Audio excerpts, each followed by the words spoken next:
The high-speed trains, or HSTs, though often referred to as the Intercity 125s, were a series of express train sets that revolutionised rail travel across the United Kingdom, thanks to their sturdy design, superb performance, incredible comfort and reliability. These trains helping to save British Rail from near collapse during the 1970s, and later going on to form the backbone of intercity services for nearly 50 years. With their phased introduction during the mid-1970s, the HSTs began to work on individual regions of the network where service improvements were most dire, and starting off their journey to cultural rail icons, the Western region, or Great Western, was the first to receive these trains, which, due to their time-saving performance, essentially turned the cities of Oxford, Bath and Bristol into commuter towns for London. The Great Western is often considered Britain's first true mainline railway, a brilliant example of Victorian engineering that was the brainchild of legendary engineer Isambard Kingdom Brunel, decades of bridging rivers and burrowing through hills, creating the perfect railway, a line that would connect the capital of the British Empire with one of its most significant homeland ports, Bristol. Over time, the line saw expansion, acquiring several smaller railways en route, continuing through the historic city of Exeter and along the South Devon coast on the famous sea wall, before reaching Plymouth, crossing the mighty River Tamar, and then winding its way down through to Truro, and finally Penzance, one of the longest railway journeys in the UK. While the route from London to Bath, Bristol, Exeter, Plymouth and Penzance is considered the classic Great Western Railway, the GWR also travelled north via Banbury and Leamington to Birmingham, Wolverhampton and eventually Birkenhead on the shores of the River Mersey, while the company's main dominion was in Wales, where trunk main lines connected the major cities of Cardiff, Newport and Swansea, and branch lines served nearly every one of the dozens of valleys that bounded its southern shore.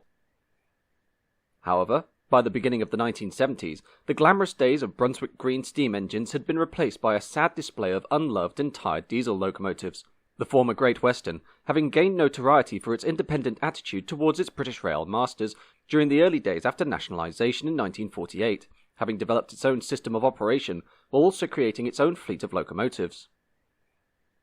Now known as the Western region of British Rail, the fleet of this region, unlike others, was comprised largely of diesel hydraulic locomotives, the most famous of which were the Class 35 Hymex, the Class 42 warships, and the flagship Class 52 Westerns, these engines being supplemented by BR's regular roster of diesel-electric locomotives such as the Class 37s and 47s. In addition to loco-hauled operations, the Western region was one of two divisions to play host to the short-lived but iconic blue Pullman sets, later to be known as the Western Pullmans, these dedicated luxury train sets working out of London Paddington to Birmingham, Wolverhampton, Oxford, Bath, Bristol, Cardiff and Swansea. But despite the privilege of travelling aboard these all first-class trains, early mismanagement, the expansion of the electrified network to Birmingham in the mid-1960s, and the non-standard nature of these sets meant that by 1973 they were all out of service after only 13 years. As for the diesel hydraulics, while these presented arguably improved performance over their diesel-electric counterparts, BR's increasing losses due to mistakes made during the 1955 modernisation plan, and an overall failure to win back passengers from cars and domestic airlines, meant that the company had to prune away vast numbers of locomotive classes which were deemed non-standard, essentially engines which were of numbers too small to justify their continued operation and maintenance, their inability to remain competitive against the motorways and airlines further exacerbated by the overall infrastructure of the network deteriorating, an average journey from London Paddington to Penzance, for instance, taking nearly 8 hours to accomplish. Fortunately, as part of the second round of modernisation undertaken by British Rail during the early 1970s, investments were being made in the possibility of speeding up journey times through the creation of a tilting train, known as the Advanced Passenger Train or APT project, which considered a gas turbine-powered multiple unit capable of 160 miles an hour that would help to iron out the corners on Britain's meandering rail network. By 1970, though, the APT project was running behind schedule, and BR desperately needed a viable stopgap that would help reverse the company's fortunes, the decision being made for a diesel-powered high-speed train that would act as short-term relief until the APT could be delivered, the fruits of this interim project coming to pass in the form of the Class 252 or prototype HST. The Class 252 consisted of an 8-car train set of brand new Mark III coaches sandwiched between two power cars fitted with Paxman Valenta 12RP200L engines producing 2,250 horsepower, propelling the train to a top speed of 143 miles an hour, and quickly stealing the record for world's fastest diesel-powered train, with drivers convinced it could easily make 150 miles an hour if pushed, although the management declined to go any further with high-speed HST testing, as it was purportedly feared the train would take away the enthusiasm for the APT.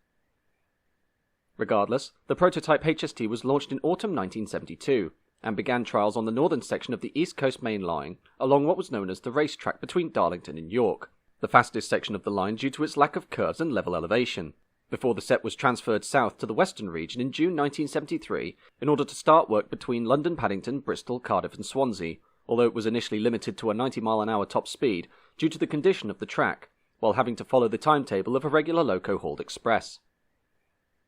Despite this early setback, the Mark III coach received universal acclaim from passengers due to its practical design, comfort and cleanliness, and such was the train set's popularity that soon a production version of the HST was developed, the first examples arriving on the western region in late 1975, followed by 8 months of testing and driver training, while in preparation for full service, the track infrastructure and signalling was modified to allow for 125-mile-an-hour running.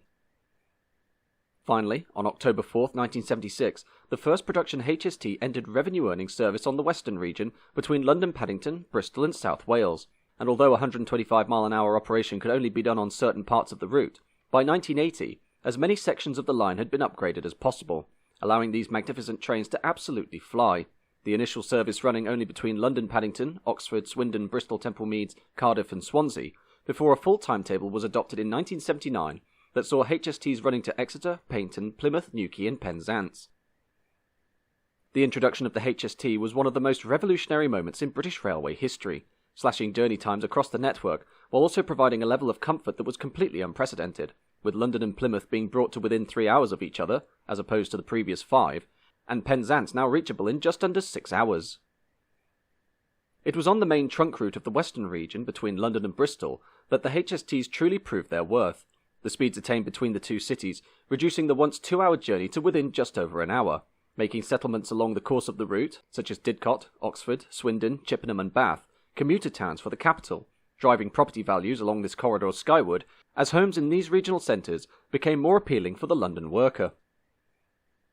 Widespread deployment of the HSTs upturned the balance of rolling stock provision, the few remaining diesel hydraulic locomotives being retired, while loco-hauled services in general were relegated to semi-fast operations, usually hauled by a small fleet of Class 47s.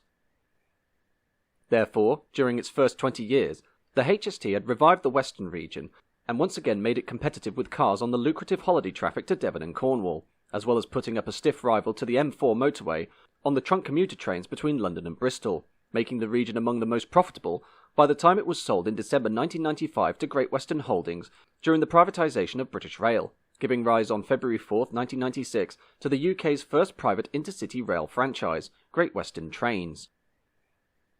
Formed through a management buyout split 3 ways between former British Rail managers, who acquired a 51% share in the franchise, the multinational private equity firm 3i, and First Group subsidiary Badgerline, both of whom acquired 24.5% shares of the franchise, the firm was quick to make its mark by adorning its HST sets in a striking green and ivory livery, including a new logo which, initially, maintained the previous Intercity name as part of its marketing, and modified interiors. Sadly, the honeymoon quickly ended with Great Western on September 19, 1997 at Southall, when, in the HST's first fatal accident, a Bristol to London service slammed into a freight train at 80 miles an hour, killing 7 and injuring 139, the cause of which was found to be poor maintenance of the Automatic Warning System or AWS, which failed to register 2 amber signals and a red, the company being fined £1.5 million, while elsewhere, promised improvements to the reliability, punctuality and frequency of services along the Great Western Trains network failed to produce results, with overcrowding and cancellations being a staple of the firm's tenure, its income based almost entirely on ticket sales with minimal government subsidy. In March 1998, Great Western Trains met its end when First Group, which had now fully incorporated Badgerline, bought out the remaining 75.5% share in the franchise from its partners and thus created First Great Western. The company, which still hadn't finished its previous round of rebranding, with many HST sets still working in old Intercity colours, undergoing rebrand once again. Like Great Western Trains though, First's new tenure in charge of the franchise was one quickly marred in tragedy, when on the morning of October 5, 1999, a HST service arriving into London Paddington was struck nearly head-on by a Thames Trains Class 165 multiple unit that was leaving the terminus, the ensuing crash rupturing the fuel tanks of the turbo unit and igniting an inferno that ravaged the first-class carriages of the HST, killing 31 passengers on both trains. In the end, blame was put on both Thames Trains and the railway infrastructure governing body Railtrack for the accident, the former having implemented poor training programs, while the latter had failed to rectify a pervasive visibility fault with one of the signals leading out of Paddington, this particular signal having suffered 8 signal passed at danger or SPAD incidents since it was installed in 1994. In 2001, First Great Western's HST fleet was supplemented by the arrival of the Class 180 Adelante high-speed multiple units, these trains having been brought in to meet a franchise commitment to improve services between London, Bristol and Cardiff, while also seeing off the last of First Great Western's daytime loco-hauled services to Penzance and Plymouth, although reliability faults with these sets meant they were often covered for by a HST or hired-in loco-hauled stock. Disaster once again struck, though, on November 4, 2004, when a First Great Western HST working between London and Paignton struck a car on a level crossing at Ufton Nervet near Newbury. The impact with the car, which had been parked there as part of the suicide attempt of local chef Brian Drysdale, forcing the HST briefly into the air before crashing down a few hundred yards later, killing 7 and injuring 71. By 2005, though, despite 3 of FGW's HST sets being lost due to accident damage, the number of sets available for the company to use had increased significantly, thanks to the retirement of these trains by other franchises, specifically the Virgin Cross Country network, which had replaced their sizable fleet of HST train sets with Class 220 and 221 Voyager units, while during that same year, First Group, in cooperation with leasing company Angel Trains and MTU of Germany, set about replacing the original Paxman Valenta engines of the 1970s with brand new MTU 16V 4000 engines. This wasn't the first time attempts had been made to replace the original Valenta power plants with new engines, 4 power cars having been fitted in 1987 with 2,400 horsepower Merley's Blackstone MB190 engines from the Class 60, followed in 1991 by the fitting of the same power cars with upgraded versions of the Paxman Valenta engine called the VP185, trials commencing in 1991, but ultimately presenting only moderate improvements, the only other franchise to adopt the VP185 being Midland Main Line. The new MTU engines, however, were part of a major life extension scheme that expected to see the class still working well into the mid-2020s, with 43004 and 43009 being the first power cars to receive this treatment, followed shortly afterwards by a new livery. Conversion of HST power cars from Valenta to MTU power, continuing over the next 2 years until the final 3 power cars, 43002, 43003 and 43034, made their last journeys with their original engines in December 2007, 43002 retaining its Valenta in FGW service until January 2, 2008. Alongside the introduction of MTU power plants, a widespread refurbishment of these trains was undertaken to increase capacity, including the replacement of dedicated buffet cars with full kitchens into smaller bar bistros, while many first-class trailers were converted to standard class, complemented further by a full rebrand of the First Great Western franchise on September 21, 2015, to what was now named Great Western Railway, complete with an overall Brunswick green livery that harkened back to the classic GWR of the pre-war era. The main issue, though, was not the replacement of the company's image, but of the HSTs themselves, as while these trains formed the backbone of Great Western's long-distance operations, the sets were approaching 40 years old, but the franchise had signed up to back the Intercity Express program, or IEP, which sought to create a viable replacement for the HST through a series of 5 and 9 car units built by Hitachi at a brand new facility in Newton Aycliffe in County Durham. After 8 years of development and testing, Great Western Railway became the first train operator in Britain to receive the initial variant of the IEP, the Class 800, but the introduction of these units into service didn't go smoothly. The inaugural run on October 16, 2017, suffering numerous faults, including an air conditioning unit discharging water into the first-class coach, and the unit being unable to switch between electric and diesel modes at Reading, resulting in the train arriving into London 41 minutes late, while further issues saw the entire fleet withdrawn 3 days later for 24 hours. Slowly, reliability for the Class 800s improved, and with the introduction of Class 802s in August 2018,